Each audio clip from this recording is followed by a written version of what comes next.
Remember the BCS championship game on Monday that nobody watched? Well, the TV ratings are in, and guess what? Nobody watched. The game, which had Ohio State getting crushed by LSU, received a 13.4 TV rating, third lowest during the BCS era, and a 17% drop from last season when Ohio State got crushed by Florida. So what do we learn? One, Ohio State should never be allowed to play in the BCS championship game again, unless they're playing your team, and then I would suggest going to the airport and driving them to the game. Second, that the conventional wisdom that says that any talk about college football, even if it's about its shortcomings, the fact that it doesn't even have a postseason tournament to determine a champion, are good, because when people talk about college football, it's good for college football.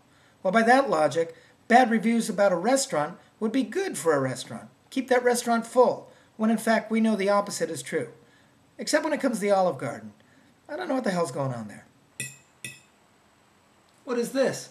The fact is, while the college football regular season remains incredibly popular, its postseason is now seen as bogus, with dissatisfaction spreading throughout the entire bowl system. Well, it's not food. In the past, when college football was the domain of maybe half a dozen super programs, you could arguably match up the two best teams in the country. But nowadays, through scholarship limits, through an abundance of talent, there are just simply more schools capable of competing for the championship. And this should be a good thing. 8-team tournament with the 4 major bowl games serving as the starting point would be a boon to the sport, to the point I believe it would rival professional football in popularity. Number one, I don't think lasagna noodles are made out of Abba Zaba bars.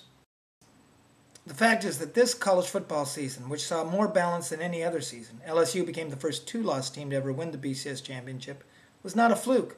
This is the new norm. There are going to be more Appalachian states, more Stanfords, more high-ranked teams losing every week. And stop calling me Slick. My name's not Slick. I don't care what he said.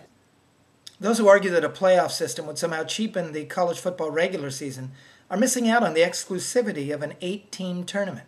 Such a small tournament would actually heighten the drama and meaningfulness of games right up until the end of the season. College presidents and the NCAA can either recognize this new reality and embrace it, or feed us the same old crap they have been for years.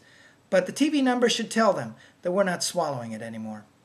Yes, I'm dissatisfied. Very dissatisfied. The food is disgusting and horrible. Free tiramisu? Okay.